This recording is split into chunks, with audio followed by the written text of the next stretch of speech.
Guys of a Certain Age is brought to you by no one. Absolutely no one. Except these dudes walking down memory lane. Now let's head to the studio to see what they misremember next.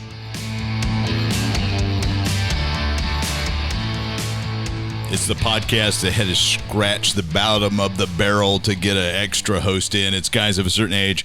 Robbie Coblentz in studio alongside Jay Reed. And who are you? Mark Coblentz, special guest.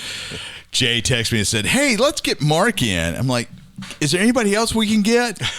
It's like, no. And so, lose my podcast, lose my son. We have to do this. So, hello, Mark. How are you? Feeling all the love right now. All the love. Well, your TV dad is. I know. You know. It's a special weekend for both of y'all. Yeah. Big Father's Day coming up. Yeah. Well, actually, this will air after Father's Day, so I don't know. What'd you give me for Father's Day, Mark?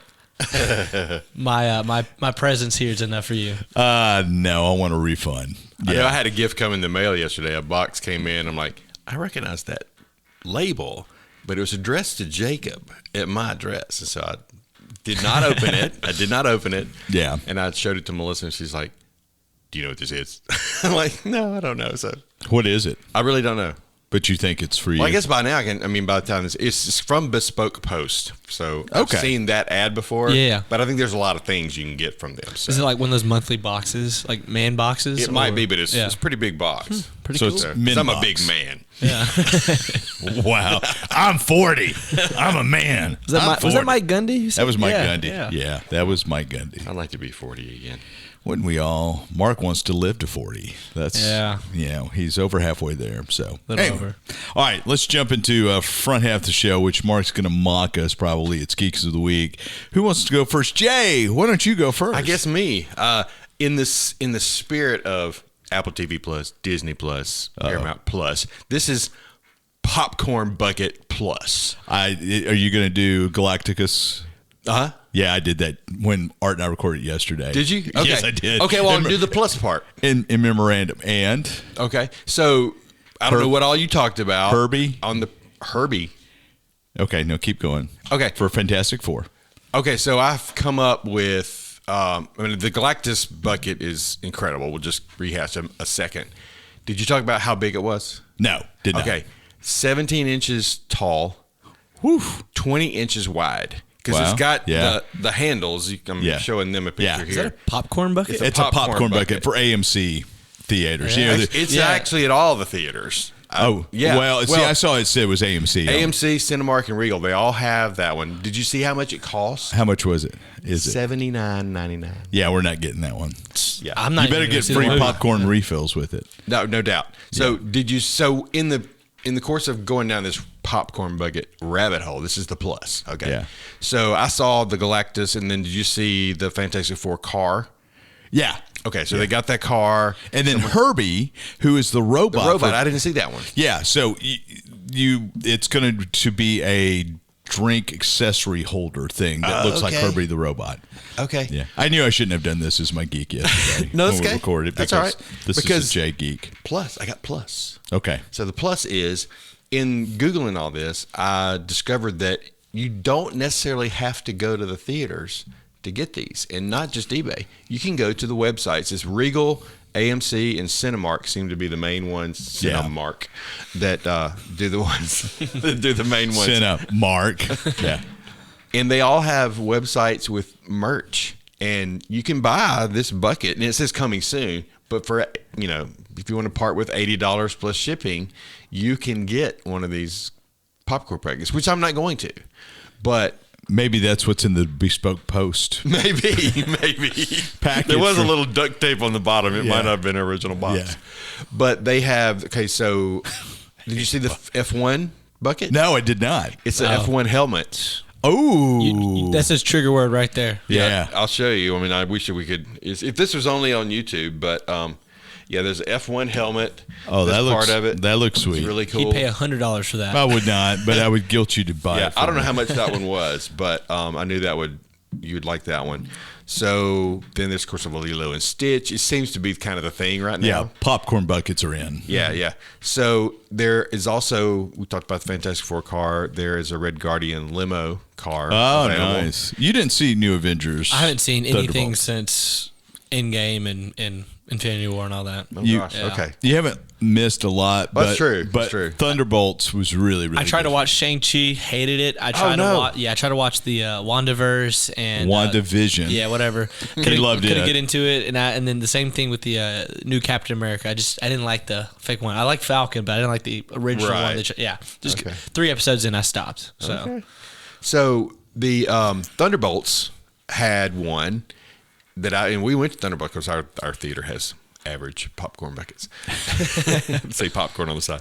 But it's just a bucket shape, but there's a drink container that comes with it, and the drink container is in the shape of the asterisk.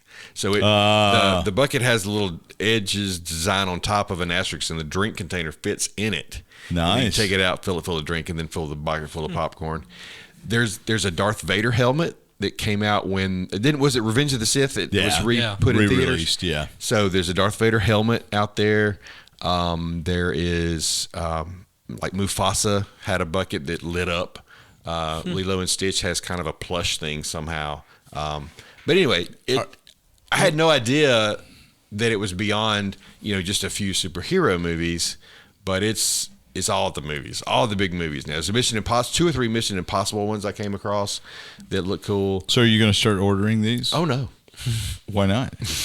Well, if they sponsor us, maybe. Well, they're collectible, Jay. They are, but yeah, I've kind of maxed out on my collectible space. So You really I got to have. stick to the pennies. Yeah. they store easily. Penny stories. What kind of pennies? The press pennies. Oh, yeah. Where you go to a place, you put 50 cents in a penny in. And you 51 get- cents yeah. actually. Well, yeah, 50 Right. cents But in you a get the penny back, you just Yeah. can't spend it. Yeah, it's a deface. Isn't that against, like, No. It is not. No. is it not? It is not. I thought that was defacing They've currency. made it very clear on every machine that it is not defacing. Just because they say something doesn't mean it's true. Well, I'm choose to believe it. Wow. You could be part of a grand world conspiracy, Who Jay. knows? Yeah. Yeah. Well, it's not like they're trying to, hide it. So I think we're good. You think you're good? Yeah. But anyway, the plus part was that you can actually go in and order these. I guess sometimes before the fact, sometimes after. There's a Deadpool and Wolverine that I hadn't seen. It's basically just a bucket, but it has kind of a little platform out to each side, and there's a Deadpool figurine in front and Yeah. Wolverine in the back. So there's just a whole lot more out there than I realized. He loves popcorn buckets, Mark. Yeah, I'm picking not up on that. Yeah. and only certain kinds of popcorn. I'm not really. If I go to the movie, I'm not the popcorn guy. See, I'm the Mom nerd loves cluster guy. popcorn. Oh, You're the what? I'm the nerd cluster. Yeah. She loves nerd Yeah. I know I culture. held Bonnie's popcorn last time we went to a movie while Robbie went out and did something. Yeah, she'll be the one to eat down her popcorn, and then before the movie starts, go and get another layer of butter on top. Oh, yeah, she did. Loves She her. did that, yeah. Yeah. She's a popcorn woman. Yeah. And so when She we needs a Run popcorn app. Like- So, you like familiar my with the Run- Run P app? No. Jay, tell him, educate him. There's an app called the Run P app, and it goes through the movies and tells you the best times to go. Oh, and yeah, pee. yeah. Mhm. And so there's a little silent alarm that goes off. And so one time during what was the last movie we saw? Thunderbolts. So when I went out to Take take care of business, Bonnie went out and buttered her popcorn. Hey, perfect timing. You know Yeah. what? It worked out. So, Yeah.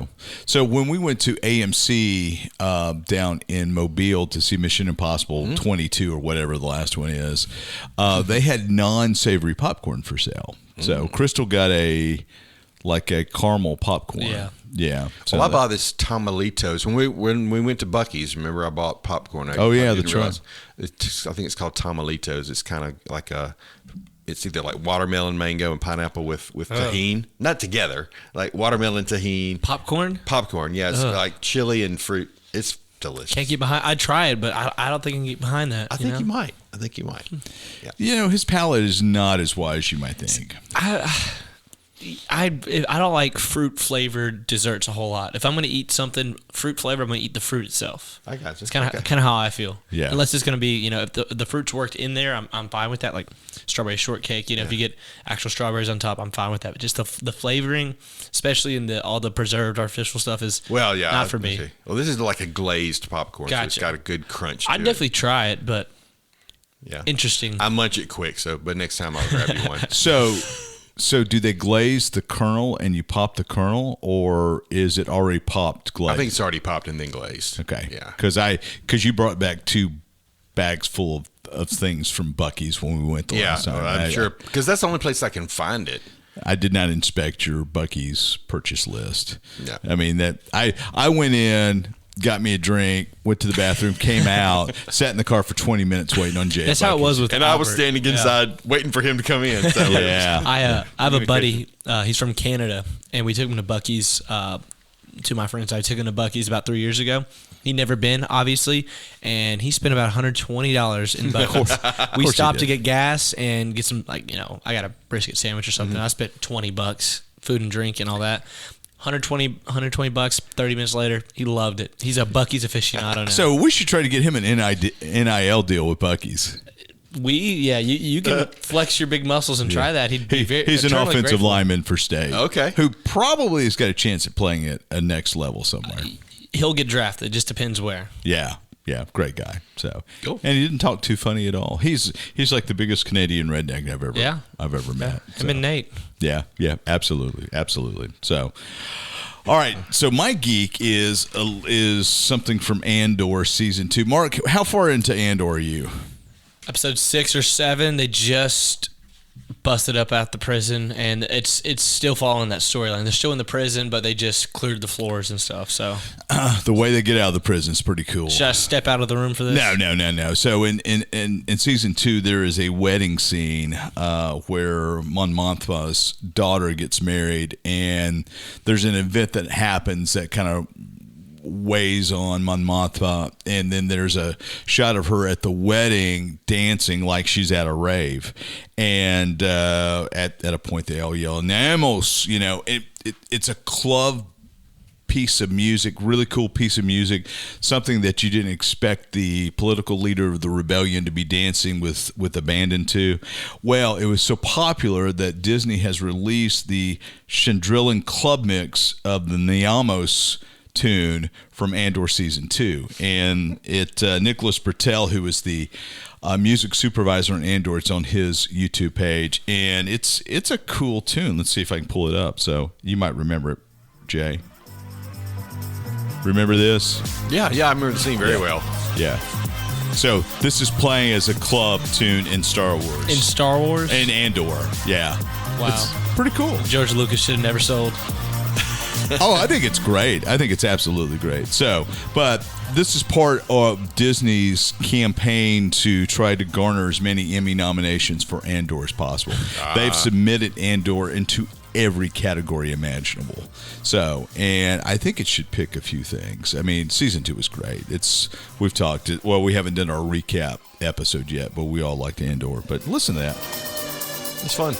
Yeah, Played this at Louva one night. That's what we should do. Yeah. We're going to do Club Louva one Friday night after we shut down. He keeps saying that. It's never going to happen. We're going to do it this fall. Okay. So we're going to do it when the sorority kids get back. So Buy a bunch of cheap liquor and don't know that we're going to do that, but anyway, so Andor season 2 soundtrack's out. You can get the Chandrillin club mix of Niamos as a separate track, because on the soundtrack, it's called Brazos, because if you remember, Brazo was the guy who got flown off after the wedding, and we never heard from him again. Spoiler alert. Okay. And so the music that included the Niamos club mix was part of this overall orchestrated piece that was lifted from the series. Okay. This is just the club tune.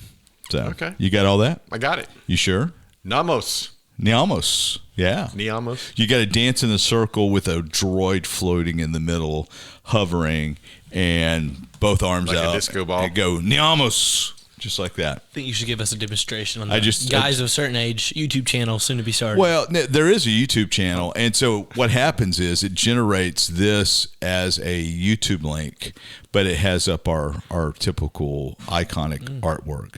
So this actually, I don't know if you knew this didn't or know not. that. Yeah, so it's on YouTube, and it's pushing out to my LinkedIn page, and we'll get 250, 300 impressions a week off of LinkedIn because it'll pull. Good impressions or bad impressions? Well, I mean, it depends on how you Depends are. who that talks week. first. Yeah, it's always me who talks first. It's bad impression. Yeah, always me.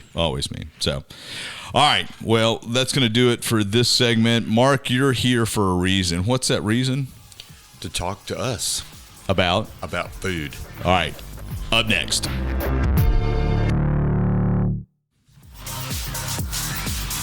We're still dancing in the studio to Niamos. I'm waiting for Mark to show me how to make the moves correctly because he makes fun of my old man dancing. Haven't seen it yet, so can't spoil it for Well, you. you can't spoil it for you. But one thing you have seen is a ton of YouTube cooking videos and TikTok cooking videos. You and Jay are the same in that regard since he is your TV dad. Jay, you wanted this miscreant in for some reason. Yes. Well, we have an annual sort of, I don't know if this is the right time or not, but pretty much early summer, we always talk about grilling. We've had Wes from Bell on this episode before. We've done Not it this ourselves episode because this is a new episode. on this I segment. know exactly what you're saying. This I segment, understand. Yes, this sir. Annual, anyway. So I just thought I would ask both of y'all some questions, and whoever wants to can answer. Then we'll just go from there, and we will discuss outdoor or indoor. But You can mostly do both. It gets hot out there, so It is hot today. it was miserable. Yeah. So. Because you were at football practice Yeah, this morning, it was right? even hot at 6:30. Yeah. Oh yeah. Yeah. I walked at 7, and I'm still sweating. So. That's the smell. Okay. Yeah, probably. Yeah. Nothing to no. Yeah. It's Yeah. Okay, so we'll start off with this. I know that we have worked together and done, or at least discussed, in your brisket episode in particular from Making Chef, different What a throwback. different methods of cooking. And so I'm curious, what is your, like, if you just had one outdoor kitchen device, egg, Blackstone, gas grill, whatever, what would you, and I understand that, different things work better on different. Yeah. So that aside, if you could just have one, what would you have? So that's a loaded question. Kind It of is. break down my thought process. Obviously, number one, the easiest utensil is going to be a gas grill. Lights up every time. It's, ours is plugged into our house gas lines. We have to worry about propane, and it's fairly easy. Second easiest is going to be a Blackstone, but that's a different cooking like method. For those who don't know, a Blackstone is a large flat top outside. It's kind of like it has its own cult following behind it. We have one of the mid-sized Blackstones. I love our Blackstone. It's awesome. I don't cook on it enough, but I used to cook on it when I worked at Welcome Home Beef. Now, is it electric or gas? Gas. Yes. Propane. And so obviously we've talked about over the years hooking it into our gas line, but we're more concerned about breaking other lines connecting to the house. I got you. Yeah. Yeah, somebody put a shovel through our fiber. C-Spire didn't bury the fiber deep enough, but that is neither here nor there. So second would be a Blackstone. My third would be my big green egg. Easy factor. Okay. But if I can only have one utensil, I've probably got to go with the big green egg. The only limiting factors are, number one, control of temperature, which isn't necessarily a bad thing for stuff like steak, stuff like if I'm grilling vegetables. But for smoke, it's so efficient, it can be so hard to cool down. So you really got to be on top of that. And number two, just charcoal. It needs a certain type of charcoal. I was sworn up and down it needs a certain type of charcoal. I've never tried anything else 'cause out of fear of clogging up the vents. And then it just takes so long to light, which isn't necessarily a problem for some things. But if I want to, cook something and have it ready in 30 minutes, I can't spend 20 minutes heating up my grill. Yeah. But the one just catch-all be-all would be that big green egg, because I can get it hot enough, I can get it cold enough to smoke, get grill marks. I can put, I can put a metal plate on top and griddle on it if I needed to. So That's true. Now you've got the little thermostat control. Yeah, I got the Egg Genius. how good is that? I love it. And it's, I've never really mastered the temperature control that you mentioned, probably just from, because I don't have time to use it as much as I'd like. It takes a whole bit out of your day. Yeah. So the genius though, because I mean, you can, if you're smoking something and you want to keep that 250, 275, whatever, you can do it if, like you said, if you don't let it get too hot too fast, because it is, as a friend described it, it's like trying to turn around the Titanic once it gets too hot. Yeah. And that takes a lot of time. So you can get it there, but it takes time. And what I have found is if I'm right on it all day long, then I can do a pretty good job of keeping it. But if I walk away for 2 or 3 hours, then I come back and it's either too cold or too hot. But the Genius for me has worked really well. It's hooked into your Wi-Fi. Basically it's just a fan. You shut the vent up top almost completely. It fits in the hole in the vent below. So it's almost like you had shut it down. Yeah. But that little fan comes on whenever the temperature gets low and blows your charcoal, and it's got a meat probe, and then it's got a vent dome probe. So I love it. That sounds extremely useful. It's been a game changer for I think smoking. that would be a great Father's Day present. Yeah, no, it sounds like a great Christmas present for us, in all honesty, because the thing is, I've gotten to the point where if I'm cooking something overnight, or if I'm cooking overnight that I normally smoke, I'd cook in the oven. It don't get the same smoke flavors, but it gets just as good, if not a better overall product, because I'm not waking up at 1 a.m., 2 a.m. to check in. I mean, as much as some people love that, that's just not who I am. And I haven't tested it overnight, but that's one of the reasons I see. And I just I don't smoke anymore, or I don't smoke enough because of that. So that might be something we should look into. Well, that's like with a pulled pork, kind of with the Boston butt or something, you can pretty much do that in a day. I had a small brisket that I was able to cook in a day, but if you do a full packer or whatever, then you can't just start that in the morning and expect to eat that 15, 16 hours. Yeah, so you almost have to start it the night before, and I've just been too afraid to spend that money on the brisket and then maybe lose it at 3 a.m. Well, hey, in all honesty, we have a brisket we just pulled out of the freezer. Well, if you want to drop that thing off at our house, we'll cook a brisket and we'll share it. Well, I'm serious. Like we'll use your fan and we'll risk it, because if it turns out bad, then we'll grind it into burger meat and we'll have burgers that night. So there you go, guys of a certain age barbecue. Sure. Let's do it. Let's do it. But so I think a Blackstone, you mentioned that. I have a grill, but I think the spiders have clogged up the pipes. I haven't used it in so long. And I don't have a Blackstone. Maybe next Father's Day. Yeah. The thing with our Blackstone is we don't do the best job of caring for it in between cooks. So it takes 10-15 minutes to get it up and ready. I just need to just sit down and season it one day. I've yet to master seasoning something. I tried to do all my cast iron pans last year and it was okay. Didn't get a great seasoning. So but there's a lot of good. Whenever I was working at Welcome Home Beef, I cleaned our Blackstone. We cleaned it all up, and we had a flat top as well. And I mean, I got a sander. I sanded down some of it had got water damage and rust. So we cleaned it all down. We got it seasoned up. So I just need to sit down and do that for ours, because it's if we can keep it seasoned and dry, then it's good to go. It's bulletproof. And what do you like to do on the Blackstone? A little bit of everything. So they've done fajitas. Fajitas is what Mom used it mostly for. So most Monday nights, especially during school, we'll have a lot of my brother and I's friends over. Mostly my friends. David's not a very friendly guy to those. And so we'll do stuff like breakfast for supper on the Blackstone, or a couple times we'll do. Crystal make some type of meat, or like taco meats or something. Yeah.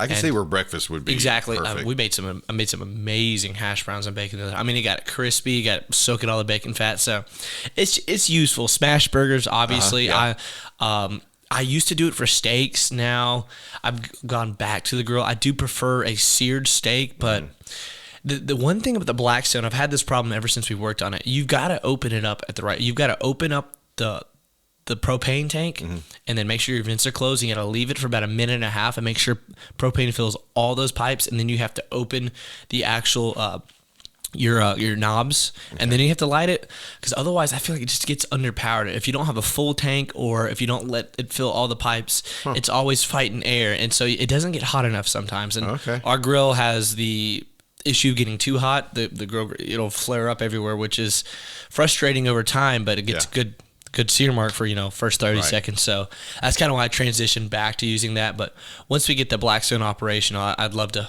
do my steaks that way, because I'm a big believer in getting the best sear possible on So you steaks. could completely cook a steak on a Blackstone. That's what I did at Welcome Home Beef. So just without the good sear, but no grill marks. exactly. Welcome Home Beef, for those who don't know, was a butcher shop and food truck I used to work at, and that's where I learned to cook on the Blackstone, because the whole thing about grill marks on a steak, so the best part of a steak, which is why I don't like prime rib, is the sear, because that's where all the caramelized sugars are. That's where all the proteins are searing. The Maillard reaction. The Maillard reaction. So all a grill does, for the most part, we have a gas grill, is just sear it on the grill grates. And so you can do the diamond pattern. Right. You can move it around a couple times, but you're not going to get as good of a sear as you would in like a pan. Right. And our pans, we don't have pans big enough to cook all 12 of our Right. steaks for our Yeah. whole family at the same time. So that's why I use the Blackstone. And it's just convenient, because I can have a hot side, a cold side. Makes sense. It just is how I'm most comfortable, but I still use a grill right now. And see, I haven't used the egg much for steaks because of the temperature thing. Because with the dome down and the temperature, you can see what it is. But when it's up, I just I feel like I end up burning them. See, I cooked steaks on there one time. I took off the terracotta heat shield, and then I wanted it like 600-700 degrees, so I got a leaf blower and stuck it in the vent, and it got hot, and it cooked really well. But it was $10 for the charcoal compared to cents of gas. Right. So it's not practical, but it was good. And because we have a gas grill, which is fine, it's handy, like I mentioned, but it's not going to get the smoke flavor from charcoal. So the only benefit of the gas grill is it's fast, and it gets pretty hot, so consistently hot. So that's kind of where that's where it's the most convenient. So but one tool would be for me would be the egg. Okay, so smash burgers, you mentioned that, and I think I know you didn't invent them, but I think I had them first from you, and out at the cabin, and so out there, I think you just have a gas grill. We just have a gas grill. Did you have like a griddle plate on there? Yes. Because I've been doing most of mine indoors. I tried to do the griddle plate. I've got like a Lodge cast iron, Yep, plate. I have one of those. And it just didn't get, I can't remember if I used the grill then or the egg, but I didn't feel it really got hot enough. So what's your go-to for smash burgers? Because I do them inside now with cast iron skillet. And I actually bought I think you told me to buy, I went to the hardware Drywall. store and got a dry, And it works great. It does. Now my mom gave me one that's a little bit bigger. That's a Pampered Chef kind of thing. That's what I have two now, but that's what I use. But on my stove. But when I use it on my stove, it smokes up the whole house. I have set the fire alarm off a time or two. So I need to figure out how to do it outside. Well, that's what I need. But You need a Blackstone. If you don't have a Blackstone and your Blackstone is not hot, the best way to do it is inside, in all honesty. And I know that I can't do it inside. Mom doesn't let us. She makes a big deal out of it, rightfully so. It I smokes can't up the whole fry house. inside anymore either. Yeah. Or like a fryer. So your next best bet would probably be to heat it inside, on the oven or on the stove, probably even in the oven for 20, 30 minutes in the oven, 10, 15 minutes on the stove. The skillet itself, and then carry it outside, sit it on your grill on a hot grill that's already preheated. That'd probably be your best bet, but it's just Blackstone or inside. But if you have to make do, I would preheat it before I put it on the grill, because the grill's going to get hot, but when you're cooking it, opening and closing, it's not going to be as hot as compared to like direct heat from underneath with burners. But on the egg, though, maybe. On the egg, if you take off the heat shield, then 100%. Okay. It might even get too hot, but that's something you can have, indirect, half charcoal, half scoot it over. Okay. Yeah. Okay. That makes sense. Okay. All right. It's just going to be a little more difficult. That's why the Blackstone does come in handy. You just need to get you a Blackstone. Or just, if you ever want to cook smash burgers, just come over, cook them in our house, and leave us a couple, and be on your way. Leave the tax. The Blackstone's been great. It's been one of my favorite tools. We use it a ton, like Mark said. I mean, yeah, when we built that deck, he was talking about building it into the deck somehow, or into a kitchen into it, and we never did, obviously. So I'm still waiting on that to happen. But you don't have that one hooked to your house. That's just a tank. Just a propane tank. It'd be so much easier if it was hooked to the house, but yeah, you can still do it. Beggars can't be choosers, right, Dad? well, you beg. I do and both. You choose. Yeah. So you mentioned something that I was going to ask later. So I'll jump into it. The grill, gas grill, you don't have the smoke flavor, et cetera. Is there any case at all where you would use liquid smoke?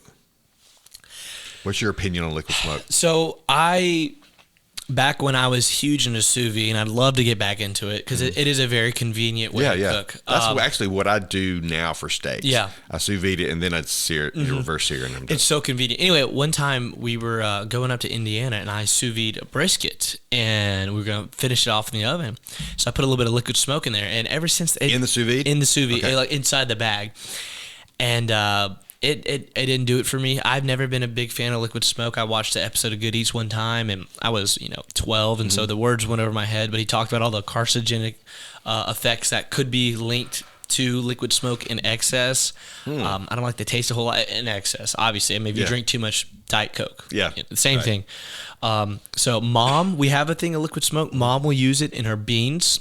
She'll do bacon, and then she'll put a little bit of liquid smoke in there because, we don't have a whole lot of use for like a whole thing, like a ham hock or something, or just having those on hand.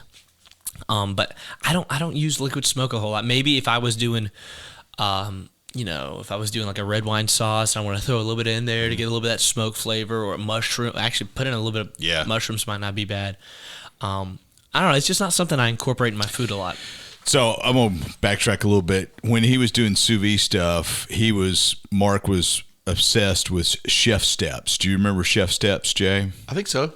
Isn't that the company or the website or something? Yeah. I get emails from them all the time, but I don't subscribe. It started off as a test kitchen in Seattle. I heard about them when I was on MasterChef Junior. One of my friends, Adam Wamwani, was all about it. So he got all of his kids hooked, and they have the coolest. Still have some pretty cool episodes. They had the coolest episodes, like the coolest techniques. They were one of the first ones I ever saw sous vide. And then they invented their Joule, which is now a vape machine, the name for a vape machine. But they invented their Joule, which was one of the first. That's what I have. Commercially available, commercially available sous vides, and it was awesome. So, and we have a Joule as well. No, we don't have a Joule. We have like we don't have a Joule. Okay. No. Anyway, and so, but they were all about the use of liquid smoke when it comes to sous vide, and so I was hot on the sous vide for a little while. Then I haven't used it in years, but it's okay. I was just curious because I think it's controversial. And I hold on. Let me finish my story. So when I was in Seattle at Pike's Place, I came across Chef Steps' offices in their studios. It was really, really cool. All right, I'm going to go back to my phone. You guys can finish. This guy. Okay. Are you done now? Can we continue? Can we speak? Yeah, I was very jealous of I would love to go see their test kitchen and go to what is it? Pike's Palace? Pike's Peak. Pike's Place. Yeah. Pike's Peak is a frat party. Colorado. It might be that too. Yeah, it's a frat party. So I got into it a little bit. I mean, I've got one bottle that has lasted me years. Yeah. I was very anti at first, and then I did some research and found that some brands were completely artificial. Some brands are actually have the smoke that comes through the distilling pipes, and it is smoke flavor. So I use it very rarely. I haven't tried it in sous vide, but I'll put it like in salsa or like in beans and stuff like that, just to kind of. My problem has been the amount, because you can really overshoot really quick. 100%. So I think I need to buy a little dropper or something, because that's because when you start pouring, it just gushes out and then you're done. It's a great way to incorporate a depth of flavor that may or may not always be present in that dish. So I'm not against it. I just don't use it like I should. Well, I haven't used it a lot, but so you mentioned vegetables. What kind of vegetables do you? So our go-to classic, it's more of a springtime vegetable, but thanks to the modern marvels, you can have it any time of the year, is asparagus. We always do. We always grill asparagus. So if I'm just gonna throw them on the grill with my steaks, put them on before, I'll just get a tinfoil pouch with my asparagus. Chop off the really, really hard bits, and then throw them in there with a little bit of butter and some seasonings, and then just throw it on the grill. If I really want to, take my time doing it, I'll throw it in the asparagus in the microwave for 3-4 minutes, kind of get them cooked most of the way through. Then I'll throw them directly on the grill. Okay. Pull them off and then toss them in a little bit of glaze. Mom doesn't like it. She very particular about what she likes, and so you introduce anything new. What makes that different that she doesn't like? Well, so I'll grill them, which she's all for the steaming and grilling it. But what I do different is I'll glaze them with like a little bit of balsamic vinegar, a little bit of Worcestershire sauce, kind of like that sweet, salty. Maybe throw some chili flakes and they get a little bit of heat. I really like it. It's really fresh, but the classic is just butter, lemon, and Tony's is what we use. Garlic. What'd you make yesterday for lunch that was so good? I don't know the name of it. It's a Japanese dish, but basically it's you take a stock. They want you to use whatever their big stock is. I can't even think of the name. The dashi? Yes, dashi. Yeah, see, I used to watch Chef's Table. They talked all about the dashi for like a whole season. But you take your stock. I throw aromatics in there, throw a little ginger and garlic in the bottom, and then I use half a cup of chicken broth or so. Quarter cup of apple cider vinegar. Or did you? No. Okay. I just use chicken stock. Okay. Quarter cup of apple cider vinegar, and then about an eighth of a cup of soy sauce. Throw my chicken breast in there, cubed up. I let it cook for 4 or 5 minutes, and then I take 2 beaten eggs, and then pour it over top of the liquid. It's all cooked down. Goes from about half the viscosity. And then I top with green onions, and then I eat it. It's so good. It's low in calorie, high in protein. It's like onaki or something like that. So it's basically just I did not invent it myself. chicken and egg. And then you serve it over rice. I just eat it straight up. You had pork in it. So we had some pork chops a couple nights ago that were best used as a addition to a dish, and so that's what I did. Okay. Yeah. That's where my pork chop went. Yeah, well, I was saving you, so I gave you some of it anyway. You said I could have a bite, so I should have just taken the rest for lunch. Is what I should have done. That was my dinner and lunch. So, yeah. And that was my pork chop. Oh, That's it for lunch. It's really good. You didn't write Mark, do not eat on the Oh, box. I say no mark. No is what mark. I No said. mark. No mark. Sometimes it doesn't stop me. Sometimes it does. Most of the time. I can't tell you the number of times I've left restaurants for lunch with Robbie that he's written no Carved, mark on yeah. there before we got out the door. It's worked for the most part. Yeah. Yeah. So, All right. all right. What's your next question that you have, or is that it? I got more. What's the most unusual? This is probably tough, maybe, but what's the most unusual thing you've cooked, like on a grill? Most unusual thing. Okay. So it's not necessarily what was unusual. It was how I attempted to cook it. Sounds like a story. Yes, a little bit of a story. So I've always been a big Good Eats fan. And then one of the coolest episodes I saw was when he went on his little sabbatical on the show, and he went fishing in Alaska for salmon. And so he wanted to cold smoke his salmon, but his wife was like, you can't, booked him a hotel with no kitchen, whatever. And so he's like, how do I do this? So he went to a little garage sale. He ended up buying all the stuff to cold smoke salmon. One of the ways he did it was he had a firebox with an electric burner on the bottom, cast iron pan, and then wood chips.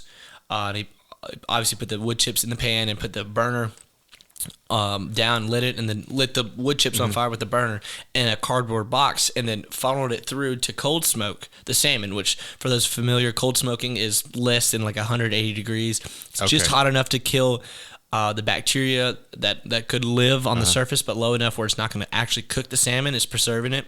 You can use cold smoke for a lot of different things. And so he cold smoked his salmon.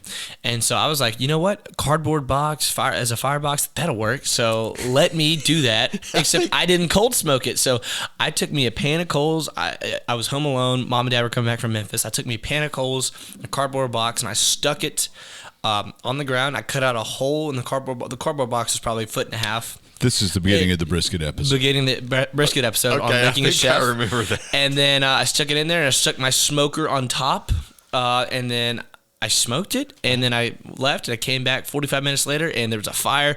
My ribs were on the ground. They had a beautiful. Jesus is a fire. There was a beautiful color to them in 45 minutes. But my grill was on the ground. My ribs were on the ground. And I called Mom and Dad's like, "Don't touch anything." He got Jake Jones, who used to work for Dad before he got smart and got out, and then came over with his camera, and we filmed it, and we had a little segment, and it was the start of Making a Chef. So that was you, but you were doing salmon or something else? I was doing ribs. I was doing ribs, and it was supposed to be at 225, and it got like 500 degrees in there as it burnt down. So it was indirect answer to your question. The most unique thing I've ever cooked is probably one of my favorite things to do. I don't do it enough. would probably be grilling peaches. Grilling peaches Okay. and I was hoping we can get into that because the peach lady's across the way. But just grilling it, brush it with a little bit like a honey balsamic glaze, topping it with some homemade ice cream is the pinnacle of summer desserts for me. I went to an event that Bell Building did here, and they had brought Linky Marai. I don't know if you know Linky. She was on Next Food Network Star. Gotcha. She's from Tupelo, but grew up in South Africa, moved to Tupelo. She made it quite far into it, and she's been like, I met her at and she dated Brad Jones from Renaissance Bank, by the way. Oh, okay. I didn't know that. Yeah. And air out his laundry. Sorry, Mr. Brad. Well, But she went to school nearby. Cool, She went to culinary school at the W, and then I'm trying to think of all the connections. I met her first at used to be the Don't Be Cruel barbecue duel, which was I think it was a Memphis or a KC barbecue event in Tupelo that I went up to and met her there, and then Wes brought her here for a Big Green Egg thing because she's a Big Green Egg kind of a spokesperson, and she did something with peaches. He got donuts, and so she had it was more just like a Le Creuset pot full of peaches, and she cooked them on the egg, and then she grilled the donuts on the egg, and then put the peaches on the donuts with ice cream. Hard to beat. It was fabulous. The weirdest thing I've ever done, my son Jacob, we were doing his cooking merit badge for Scouts. Yeah. And he had sort of a list of things he had to do, and I don't know if this came out of a Scout book or he found it somewhere, but we had this it was a fire pit basically, but it looked like it was a ceramic fish. And so if you the fish, talk about largemouth bass. It was the mouth of the fish was where the coals were. And it was pretty big. Yeah. About basketball, maybe not basketball size, but football size. And then so you had the fire pit there, and then it went up, and the end of the chimney was the fish tail. So we built our fire, got some coals in there, and then we took an orange and scraped out the pulp from the orange, and then we made an orange cake mix of some sort. Filled the orange peel, because kept it in more or less intact. Filled the orange peel with the orange cake. I think we might have wrapped it in foil and then just set it in the coals and baked our little orange cake in the. As a former Cub Scout, that 100% came out of the book. Yes, Okay. yeah, they had all types of cool but weird recipes like that in there for campfire cooking. But so that's pretty fun. cool. Yeah, I guess campfire cooking was the idea, and that's the closest thing that we could come up with in our backyard. So yeah, Got the badge though. He got the badge. There you go. Yeah, That's all that got the matters. Eagle Scout, got the scholarship, all the things. That's all that matters. There we go. Yeah, somebody didn't stick with his scouting. Yeah, it started interfering with football on Mondays, and so I eventually dropped it. But eventually, I got the scholarship for football, so it worked out in the end there. That's right. Well, apparently it didn't interfere with one season of lacrosse or one season of fencing. That was Jacob's Sports. Look, they have lacrosse down here. We had it for about a year. We had Wow. a couple that came down from somewhere up north that had been playing, and they started a lacrosse team. And fencing? Well, the fencing was separate. The lacrosse team it wasn't an official school sport, obviously, but it was a bunch of the guys. And, for Jacob, he was big and kind of tall. It was already taller, so he was a good fit for it. But the people that were sort of the advocates for it, then they moved like the next year. Yeah. And so there wasn't a lot of support for the team. But the fencing was a guy from church that, a college student that knew how to fence. And we're talking about with Yeah, no, no, I rapiers, know. not I putting saw- fence. I saw the. I remember I saw the poster he had for it because I wanted to do it at one point. I always thought it was pretty cool. Just So stabbing. we have lacrosse things. We have a whole fencing outfit with the helmet and the sword and everything in our house. So Lacrosse is still big down here. They have a club team for both of them. I had a couple friends. The girls' club team is the State? bigger one at State. yeah, well, the coach Yeah. there was I think the coach for us as well, or he Gotcha. helped out, and we went out there a few times and watched them play. Well, cool. So anyway, that's strictly a rabbit. So I don't know how much time we've got. Oh, we need to probably wrap at this point. So Yeah, because lot of he's got to yapping. leave and go. He's got actual got a errands. job? He's gonna. Okay. Well, I wouldn't go that far. Gotta help the grandparents. Gotcha. Yeah, he's got stuff to do out there. So, Mark, any last advice for summertime cooking? Yeah, probably just use what you can. Obviously being spring and summer, as hot as it is down here in the South, everything's fresh. So just get whatever you can and cook it. It's not so much the method that you cook it. Obviously, grilling, I would say, is probably the most basic, stereotypical way to cook in the summer, which it's amazing, as we talked about. But just get your hands on whether it's peaches. You can go down the savory route with peaches, mushrooms, tomatoes. You can do fried green tomatoes. You can do grilled green tomatoes. You can just do plain tomatoes. I've done grilled with a kind of a soak them in brown sugar, and You can do anything. and then grill them. But just use what you can get your hands on, what's fresh and what's in season, and just enjoy yourself. I mean, one of the coolest, best grilled summertime dishes ever was off of Mr. West taught me was just his grilled corn salad. Grill up some corn, slice off the cob, mix it with a little mayo, little Really good. little sour cream, and then just throw stuff in there. And so, Sort of like the Mexican street corn. 100%. Yeah, Yeah, I do that. I do that a lot. I Yes. use my cast iron skillet and cook the kernels. If I don't have the cobs, I'll take Yep. the kernels and I'll kind of grill them and get that black marks on Yeah. them. So just Char is the just word. do what's in season and cook it right and enjoy. All right. Try to make sure you're outside when you do it. Yeah, and don't use Yeah. any cardboard is- fireboxes. Yeah. That is a bad idea. The ribs actually turned out well. Threw them in the oven. They were fine. Yeah, they were bad. So, all right, that's going to do us this time around. We'll see you next week.